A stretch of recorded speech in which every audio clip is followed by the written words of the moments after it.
Hello, I'm Edward Gonzalez-Tennant, lecturer of anthropology at the University of Central Florida. I also regularly consult with various communities in support of grant writing, cultural resource assessment surveys, and other heritage-oriented activities. My primary interests center on the use of digital technologies to support the creation of local, inclusive histories. I previously taught at Monmouth University after receiving my PhD in anthropology in 2011 from the University of Florida. Today I'll be sharing some thoughts and ideas on the historical process. This includes talking about the relationship between historical narratives and facts, and the challenges facing interpreters who want to engage audiences in interpretations that are not only true, but perceived as true. Part of the challenge results from who writes history. We'll move beyond adages about winners writing history to think about the emerging ways of knowing the past. Ways that remind us how different people experience events in similar ways, or unique ways. These new approaches, which we'll refer to as doing history backwards, moves beyond simplistic linear narratives to embrace the complexity of historical narratives, to celebrate the messiness of writing history. This leads to a discussion of where historical data comes from and the silences that can often result if we only focus on authorized sources or authorized archives. All of this reminds us of our obligations to the public to craft transparency in the historical process. We'll also explore the sources of historical data, including creation of inclusive archives through processes like oral history. I'll briefly discuss other sources, some familiar, like the federal census, and others perhaps a bit more obscure, like historical aerial photographs and topographic maps. I'll also discuss how old and new sources of data present new opportunities of making these data interactive and exciting. Finally, I'll present a couple brief case studies from New Jersey and elsewhere, projects that drew on these emerging trends to meaningfully engage the past, present, and future. Have you asked yourself, what makes a historical narrative true? Does it need to have primary sources? Do charts or maps lend the interpretation the feeling of authenticity? For many, truth can be an emotional response. If a narrative supports the individual's previous assumptions about the world or a topic, they consider it true, even factual, regardless of how it may or may not engage facts. In many ways, a true historical narrative is a little bit of all of these things and more. Ultimately, all histories are narratives, or stories we tell ourselves. These include stories about our families, communities, and the nation at large. Those of us who write histories have an obligation to craft as authentic and inclusive a story as possible. In the past, these histories tended to share a similar structure. These traditional narratives focused on chronology, with one event seamlessly leading to the next. This approach breaks history into manageable chunks, often focusing on specific events or even a single large event, like a revolution, and reducing the complexity of historical reality into a series of causal relationships. This event led to that event, and so on. This approach also tends to rely on or celebrate major historical figures, typically excluding the contributions of everyday citizens like you and me. Beginning in the 19th century, historians sought to craft more narrative-based histories. This approach foregrounded archival research, signaling the development of history as a social science. One result of this was longer histories, focusing on greater periods of time and discussing how numerous events interacted. Focus shifted from overarching narratives, singing the praises of charismatic leaders, and began focusing on historical themes. These themes not only sought to understand how history was connected to the present, how the past shapes our world, but also sought to illuminate the lives of peoples that Eric Wolf referred to as those without history, or the great multitudes of peoples around the world that were often excluded by traditional historical narratives. Today's modern narratives craft archival-based stories that not only relate historical events to one another, but seeks to explain why actors, from kings and titans of history to farmers and factory workers, do the things they do. In many ways, this is also an anthropological or sociological approach to writing history, and is crucial when trying to communicate with the public how the past intersects the future. These connections resonate with modern audiences because we can relate to these experiences. We can understand the decisions that are driving history. Nearly all of us are familiar with the adage, history is written by the winners. Now, the problem with this saying is it suggests history is not about the interpretation of a factual past, but rather about personal and/or political agendas. Historian John Bodner discusses these official cultural expressions as a way to manipulate popular sentiment to create a usable past, supporting the status quo. Of course, this is not history, and no good history can result from such an approach. Also, there are scores of examples in history, right, where losers write it. The lost cause of the Confederacy is a pseudo-historical ideology written by the losing side of the American Civil War.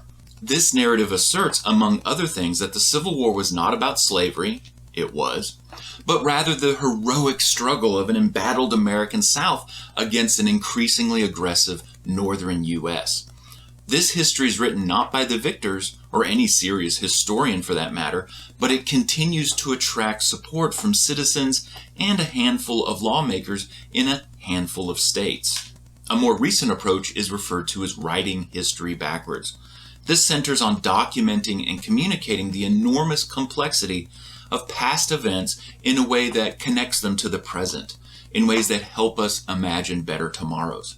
Our traditional view of history is that of a straight line, from the past through today and towards tomorrow.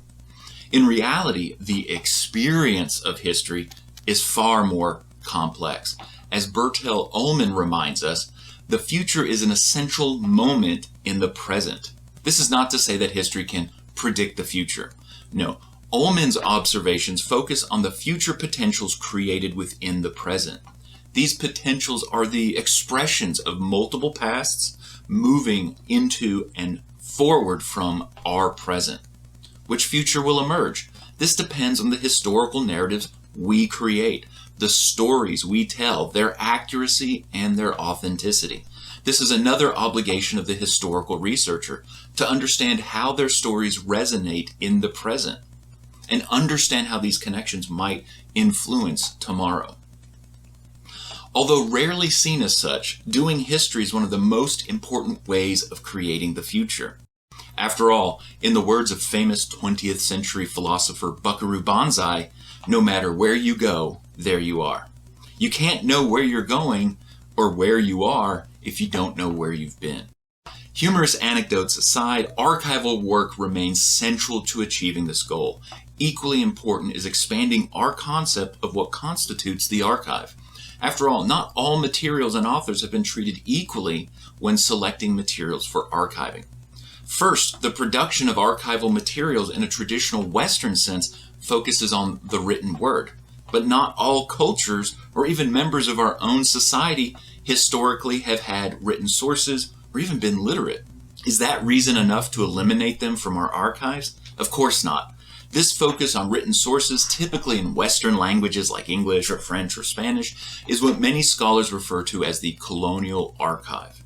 While this phrase is associated with archives related to non-Western locations, such as India, the phrase is apt for multicultural locations like the US, where similar focus has often excluded non-white, intangible sources like oral histories, song, and even cooking culture from being included in our archives. Fortunately, historical researchers have many ways of dealing with the biases inherent in colonial archives, a point we'll return to in a moment. These concerns are not merely academic. Understanding and addressing the biases of historical archives is central to writing powerful historical narratives. Understanding these issues allows us to communicate them to our audiences, and knowing when a source can be presented without comment versus when a source requires a citation or some other key building in transparency and clarity. We can quickly illustrate the centrality of this with an example from James Loewen's Lies Across America. In Appendix B of this book, Loewen asks 10 questions that all visitors should ask at a historic site. As historians and interpreters, we should ask the same questions, or at least be able to answer them.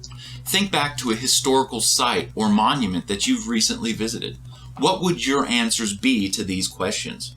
When did the historically important event occur? Who sponsored the recognition activities? Can we identify any motives of those who undertook commemorating this place or this history? Who was the target audience of the commemoration, its interpretation, and so forth? What are their values? What role did the government play? Did they fund this? Who is left out? Right? Are any of the words or terms problematic? Would you rewrite the interpretive signage, for example? Is the site used today? Has the descendant community remained active at the site or any commemorative activities? What historical sources are used to write the history? Is the interpretation in agreement with those at similar sites? Why or why not? Lowen's questions are provocative. He argues that monuments are often more reflective of the time when they're constructed, when they're erected, than the time they document or relate to. This ideological aspect of public monuments is today headline news, as many southern states grapple with the legacy of Confederate memorials, which were not placed immediately following the Civil War, but rather 40 or 50 years later during Jim Crow. They were placed during a time when African American civil liberties guaranteed by the 13th, 14th, and 15th Amendments were being actively eroded. These moments and their connection to a history of denying civil liberties is only recently being acknowledged. So, what is the solution to these dilemmas? Some would suggest we need to center or perhaps recenter authority and expertise. Others call for a sort of fact free-for-all, where every perspective is equally heard without attention to the concerns that Lowen raises. As is usually the case, I think there's a happy middle ground here where experts can compile and present data alongside their interpretations and invest in ways of building historical literacy among our audiences. Of course, this requires work. We need to build trust, what cultural anthropologists would refer to as rapport with our intended audiences. One quick answer is to have a second look at Lowen's questions. Personally, I think we need to seek out as large an audience as possible, which often means returning to the basics of the historical process. Where does historical data come from? Who creates it? Who benefits from it? And so forth.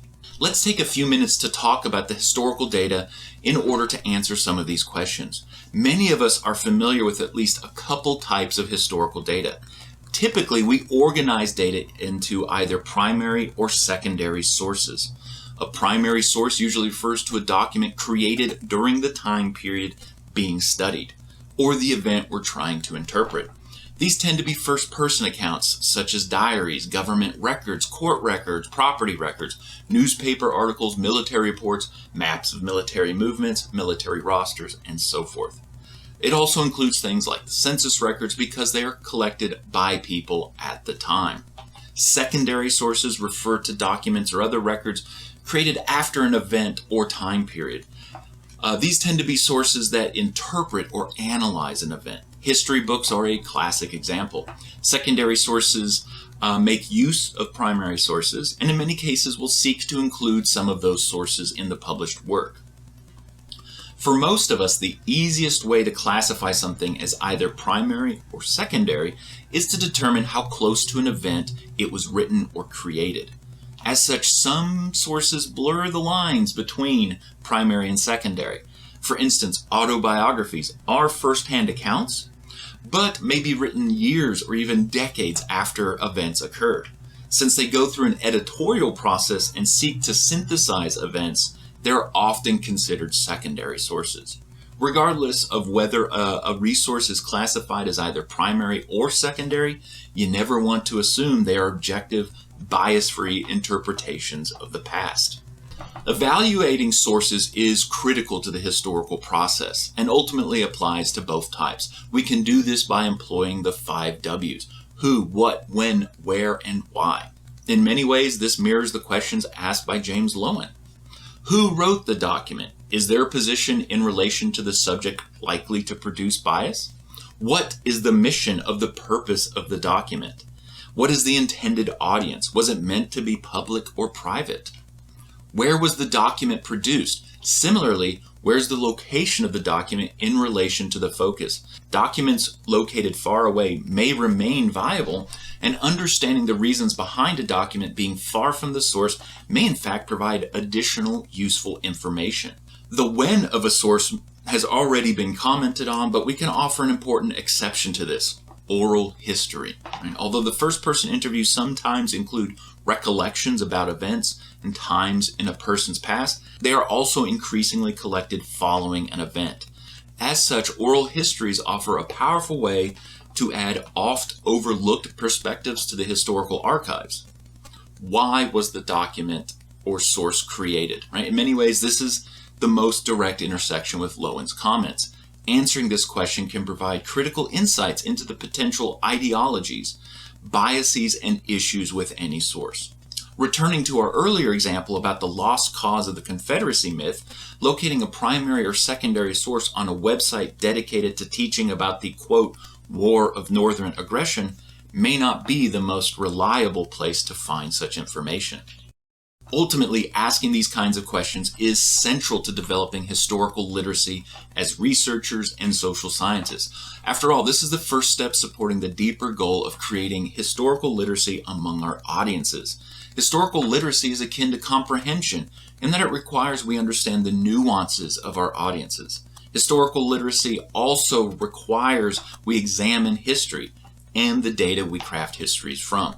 Our examination of primary and secondary sources, as well as our ability to assess them, supports a deeper understanding of the types of texts that exist. As historical researchers, our obligation requires us to dig deep into this possible range of possibilities. This includes finding sources that reveal multiple narratives. We cannot shy away from narratives, even if they contradict one another. Indeed, competing and contradictory narratives can often point to important historical debates, such as the causes of the Civil War. It isn't enough to ignore a perspective because it is false or we disagree with it. Locating and assessing historical sources gives us a deeper appreciation for the value of history in the past, present, and future. One of our best methods for assessing and evaluating historical sources is to create them. For instance, oral history offers important lessons regarding these topics. The Oral History Association defines oral history as both a field of study and a method for gathering, preserving, and interpreting the voices and memories of individuals, communities, and historical actors. Crafting oral history projects addresses the questions we've raised about assessing sources and developing historical literacy. Since oral histories are collected with specific interests in mind, we can easily answer the who, what, why, when, and where questions. In addition, collecting oral histories offers a powerful way of integrating experiences of groups that are often absent from the archive. Also, we should recognize oral history's value stretches beyond recording the memories of the elderly. Increasingly, oral history projects center on a particular issue, and interviewees come from all sexes, ages, genders, racial, and ethnic backgrounds. My own work with the Hurricane Sandy Oral History Project at Monmouth University 10 years ago revealed important insights regarding the experience of various communities across the Jersey Shore during that historical event. Common themes included a lack of historical memory of previous storms, while differences emerged between neighbors based on their careers, ages, or identity. The ability to collect interviews with the area's African American and other minority communities reminded us how these groups not only have alternative memories associated with such events, but often make use of different support systems in the weeks and months following such events. A final comment about historical sources. Our discussion so far has focused on documents and similar sources. However, how can we learn about past individuals, events, and communities if the documentary record is lacking? A focus on documentary sources might lead us to assume that we cannot reliably talk about these, or that any discussion of them is doomed to being superficial or historically inaccurate. But nothing could be further from the truth. Indeed, a subdiscipline of archaeology referred to as historical archaeology focuses on exactly these sorts of questions. The Society of Historical Archaeology defines the field as the study of the material remains of past societies that also left behind some form of historical evidence. Thematically, this tends to focus on the rise of the modern world over the last 5 or so centuries, and specifically on the development and impact of colonialism, industrialization, and as the networked global society we live in emerges. Historical archaeology remains a discipline that seeks to seamlessly integrate documents, artifacts, and oral testimonies, like oral histories, in service of addressing historical topics. Historical archaeology also provides a picture of everyday life. The material evidence left behind by past peoples can confirm, inform, or even directly contradict documentary-based narratives. Archaeology may add details to further illuminate how an industrial site operated, provide additional details regarding the daily life of lower-class immigrants, or provide wholly new information about the lives of enslaved peoples. These 3 examples include decreasingly available documentary evidence and increasingly benefit from the inclusion of archaeological data. Archaeology also provides a material link to the past, engaging our audiences in ways that historical documents may not do. So let's go ahead and shift and look at a couple examples of my own work and other work to sort of illustrate how I do history, how I bring these different forms of data into conversation. The first case study I'll discuss is my own research in Rosewood, Florida, where I've been working doing a combination of documentary research, geospatial analysis, oral history, documentary filmmaking, and archaeology to explore the destruction, at least of the site of Rosewood, of an African American community located here in Florida that had a 50-year history prior to the 1923 event, commonly referred to as the Rosewood Race Riot or Massacre. I won't go into a lot of detail about this, but Rosewood was a fairly successful, economically speaking, community that emerged following the Civil War in a rural part of Florida, Levy County, which remains rural to this day.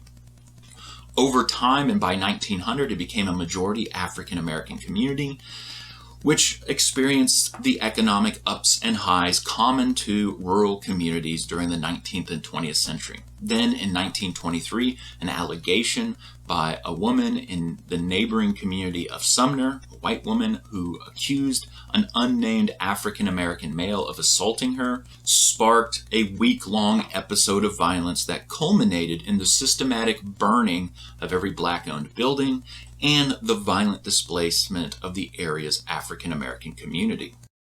My own research in Rosewood began with documentary evidence, things like census records and property records, analyzing thousands of property deeds and reconstructing their metes and bounds to understand who owned what, where, and then bringing in things like census information to get a real picture at the household level of the entire destroyed community. And when I say destroyed community, I'm talking in a physical sense, right? The community, the descendants of Rosewood, of course, remain a community to this day. And when we brought all of these sources together, it allows us to answer important historical questions driven by actual documentary evidence or data, right? So facts. Here, for instance, is the McCoy farmstead bought shortly after 1900. The McCoy farmstead had about 8 people living at this place in 1923. Of course, they fled like other African Americans. Within a few months, they sold their property at a rate of about $2.90 an acre. So it's about 140 acres. A year later, the white men who bought this property subdivided it and were able to sell it at a rate of $10 per acre. The documentary evidence that shows us where people lived has driven a lot of archaeological work. So basically ground truthing the documentary evidence by finding stuff in the dirt. We've investigated a dozen or so sites, and every time this has confirmed the accuracy of the documentary record in relocating homes, businesses, and other structures owned by the African Americans who fled in 1923. All of these data are combined in the construction of a virtual world representing Rosewood as it existed just prior to its destruction in 1923. You can find all of this, teaching materials, access to the virtual world, and so forth at virtualrosewood.com. Next, I want to shift to an example that we can talk about in New Jersey that brings in some other sources of data that we may not be familiar with. The remarkable Schomburg Center for Research in Black Culture has digitized versions of their Green Book collection, right? These books are part of the public consciousness now following the 2018 Green Book movie and the recent HBO series Lovecraft Country, based on Matt Ruff's book of the same name. Published between 1936 and 1966, these books provided a growing African American middle class with useful guides for navigating Jim Crow America. Many such resources existed for African Americans during this time. For instance, here's a 1942 Afro-American travel map.